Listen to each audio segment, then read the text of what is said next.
General Ziaul हक और उनके रफका का पुख्ता ख्याल था कि जुल्फ़िकार अली भुट्टो को सियासी मंजर से हटा दिया जाए तो पाकिस्तान पीपल्स पार्टी मुंतशिर हो जाएगी और बेगम नुसरत भुट्टो सेहत की खराबी की बिना पर सरगर्म सियासी किरदार से कासिर रहेगी। भुट्टो की पांसी के बाद भुट्टो खानदान सियासत तर्क कर देगा। बेनज़ीर भुट्टो, मुर्तज़ा भुट्टो और शाहनवाज भुट्टो कमसनी की बिना पर जियाउल हक के खौफ की वजह से अपनी तालीम छोड़कर पाकिस्तान आने की जरूरत नहीं करेंगे। जर्नैलों के पसंदीदा लीडर एस्टेब्लिशमेंट की मदद से पाकिस्तान पीपल्स पार्टी पर कब्जा कर लेंगे। जब जनरल जियाउल हक ने भुट्टो को कत्ल के एक मुकदमे में गिरफ्तार किया तो बेनज़ीर ने भुट्टो की रिहाई के लिए अमली सियासी किरदार अदा करने का जरूरतमंदाना फैसला करके जनरल जिया और उसके रफका को हैरान व शशदर कर दिया। बेनज़ीर का ये फैसला एस्टेब्लिशमेंट के लिए इंतहाई गैर मुतवक्की था।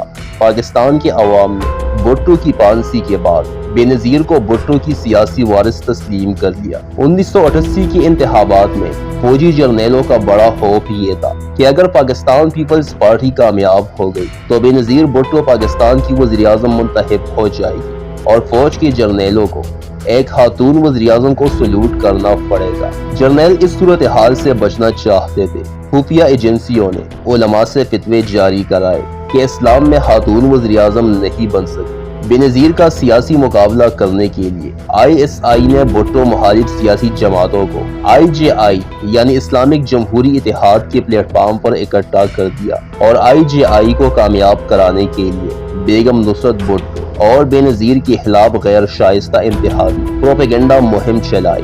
ISI के डायरेक्टर जनरल हमीद गुल इंतहाबी मुहिम के इंचार्ज थे।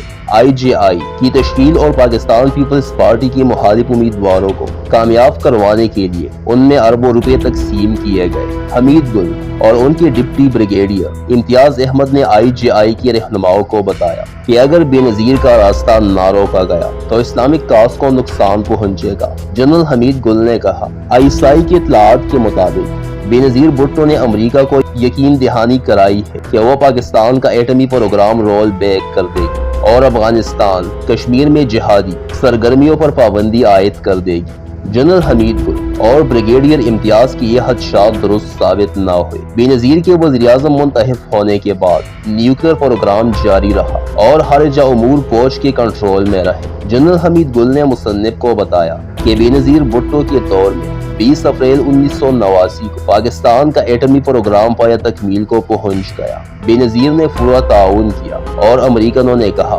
Lady has let us down, यानी खातून ने हमें जिज किया। बेनज़ीर अपने बाप का एटमी प्रोग्राम जिसके लिए उन्होंने अपनी जान कुर्बान कर कैसे रोल बैक कर सकती। अफवाज पाकिस्तान की आर्मी चीफ और ISI की DG जनरल हमीद गुल इंतखाबात 1988 से कबल IJI के इजलासों में शिरकत करके इंतखाबी मुहिम का जायजा लेते रहे और हिदायत देते रहे। जनरल असलम बेग ने चारों सूबों के गवर्नरों को एक इजलास में कहा, MQM मेरी जेब में है। पाकिस्तान पीपल्स पार्टी को 1988 के इंतखाबात नहीं जीतने चाहिए। फौज बेनज़ीर भुट्टो को वज़ीर-ए-आज़म की हैसियत से कबूल नहीं करेगी। एस्टेब्लिशमेंट की मुखालिफत के बावजूद पाकिस्तान पीपल्स पार्टी ने इंतखाबात जीत लिए और कौमी असम्बली में 93 नशस्तें हासिल कर ली। IJI को सिर्फ 54 नशस्तें मिल सकी। सिंध में मोहम्मद खान जुनेजो, गुलाम मुस्तफा जतोई और इलाही बख्श सोमरो इंतखाब हार गए। पाकिस्तान पीपल्स पार्टी ने MQM से समझौता करके कौमी असम्बली में वाज़िह अक्सरियत हासिल कर दी। गुलाम इसहाक खान और फौज के जर्नैल कोशिश के बावजूद बेनज़ीर का रास्ता ना रोक सके। सदर इसहाक ने IJI को 2 हफ्ते की मोहलत दी मगर IJI की लीडर कौमी असम्बली में अक्सरियत का एतमाद हासिल करने में नाकाम रहे। बेनज़ीर भुट्टो के साथ अवाम की ताकत थी। उन्होंने अमेरिका और रूस और दूसरे अहम मुल्कों के सफीरों से मुलाकातें करके सदर और GHQ पर दबाव बढ़ाया। जनरल मिर्जा असलम बेग का अंदाजा था कि फौज तवील इक़्तिदार की बिना पर अवाम में गैर मकबूल हो रही है, लिहाजा अवाम की मुंतखब करदा नुमाइंदों को इक़्तिदार मुंतकिल करना फौज की मजबूरी थी। पाकिस्तान पीपल्स पार्टी की कई रहनुमाओं का ख्याल था कि बेनज़ीर को मशरूत इक़्तिदार नहीं लेना चाहिए। वो अगर सब्र का मुजाहरा कर सके तो एस्टेब्लिशमेंट उन्हें मुकम्मल इक़्तिदार सुपुर्द करने पर मजबूर हो जाएगी। बेनज़ीर का ख्याल था कि अगर जोनी जो जैसा सियासतदान जिसकी अपनी सियासी जमात नहीं थी इक़्तिदार में आने के बाद جنرل ضیاء الحق سے اپنے آئینی اختیارات لے سکتا ہے تو وہ بھی اقتدار میں آنے کے بعد رفتہ رفتہ آئینی حیثیت مستحکم کر لے گی۔ بے نظیر مشروط اقتدار لینے پر رضامند ہو گئی۔ بے نظیر نے غلام اسحاق خان کو صدر منتخب کرانے کی ذمہ داری قبول کر لی۔ انہوں نے ریٹائرڈ جنرل یعقوب خان کو وزیر خارجہ، civil servant V H Jafri کو وزیر اعظم کا مشیر خزانہ قبول کر لیا اور تسلیم کیا کہ وہ فوج کے اندرونی معاملات میں مداخلت نہیں کرے گی اور نہ ہی دفاعی بجٹ کم کرے گی۔ صدر اسحاق نے 2 دسمبر 1988 کو بے نظیر بھٹو سے وزارت عظمیٰ کا حلف لیا اور بے نظیر کو اسلامی جمہوریہ پاکستان کی پہلی خاتون وزیر اعظم بننے کا اعزاز حاصل ہو گیا۔ جن لوگوں نے بے نظیر اور اس کے حامیوں کو انتقامی کارروائیوں اور تشدد کا نشانہ بنایا وہ اسے سلیوٹ کرتے نظر آئے۔ عوام سوال کرنے لگے کہ کیا بے نظیر کو حکومت کرنے کا موقع دیا جائے گا؟ وزارت عظمیٰ کا منصب سنبھالنے کے بعد بھی بے نظیر کو آئینی اختیارات استعمال کرنے میں مشکلات کا سامنا کرنا پڑا۔ سول اور ملٹری بیوروکریسی نے ایک منتخب مگر ناتجربہ کار وزیر اعظم سے عملی تعاون سے گریز کیا۔ سرکاری فائلیں وزیر اعظم کی بجائے صدر کو ریفر ہو رہی۔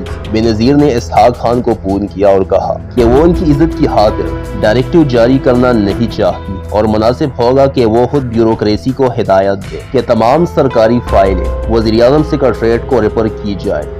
جنرل اسلم بیگ نے اعتماد بحال کرنے کے لیے منتخب جمہوری حکومت کے حق میں بیانات جاری کیے۔ بے نظیر نے بھی فوج کی تعریف کی اور ایک بیان میں کہا کہ فوج سیاست میں ملوث نہ ہوئی، فوج اور عوام ایک ہی۔ جمہوریت کی بحالی میں تعاون پر فوج کے جرنیلوں کو تمغہ جمہوریت سے نوازا۔ جنرل اسلم بیگ نے دعویٰ کیا کہ اس نے 3 مواقع پر فوجی ڈنڈا استعمال کرنے سے گریز کیا۔ اول، ضیاء الحق کے حادثے کے بعد اس نے ماشاء اللہ نافذ کرنے کی بجائے انتخابات کے ذریعے جمہوریت بحال کرنے کا فیصلہ کیا۔ دوم، جب بے نظیر نے ان فوجی افسروں کی سزائیں ختم کرنے کی فرمائش کی جنہیں ذوالفقار علی بھٹو کی پانسی کے بعد ڈسپلن کی خلاف ورزی پر سزائیں دی گئی تھی۔ چوم، جب بے نظیر نے ایک ریٹائرڈ فوجی افسر کو ISI کا DG نامزد کیا۔ کئی مورخین کا خیال ہے کہ اسلم بیگ ایک کمزور جرنیل تھے اور ماشاء اللہ لگانے کا حوصلہ نہیں رکھتے تھے۔ بے نظیر نے اپنی حکومت کا آغاز محتاط انداز سے کیا۔ ضیاء نے اپنے دور میں کثیر تعداد میں ریٹائرڈ فوجی افسروں کو سول محکموں میں لگایا ہوا تھا۔ بے نظیر نے انہیں ملازمتوں سے فارغ کرنے سے گریز کیا تاکہ عسکری اداروں پر منفی اثرات مرتب نہ ہوں۔ پاکستان کے 4 صوبوں میں سے 3 صوبوں کے گورنر ریٹائرڈ فوجی جرنیل تھے۔ افغان پالیسی بدستور فوج کے کنٹرول میں رہی۔ صدر خان کے 2 داماد اہم سرکاری عہدوں پر فائز ہوئے۔ بے نظیر دور میں دفاعی بجٹ میں اضافہ ہوا۔ اعتماد کی بحالی کی ان اقدامات کے باوجود اسٹیبلشمنٹ بے نظیر کو دلی طور پر قبول کرنے کے لیے تیار نہ ہوئی اور بے نظیر حکومت کو غیر مستحکم کرنے کی سرگرمیوں میں ملوث رہی۔ پنجاب میں IJI کی حکومت تھی اور نواز شریف صوبے کے وزیر اعلیٰ تھے۔ انہیں فوج کی سرپرستی حاصل تھی۔ پاکستان کی تاریخ کا یہ پہلا موقع تھا کہ مرکز اور پنجاب میں 2 مختلف سیاسی جماعت اقتدار میں تھی۔ نواز شریف نے مرکزی حکومت سے محاذ آرائش شروع کر صوبائی خود مختاری کا مطالبہ کیا اور وفاق کی اتھارٹی کو چیلنج کیا۔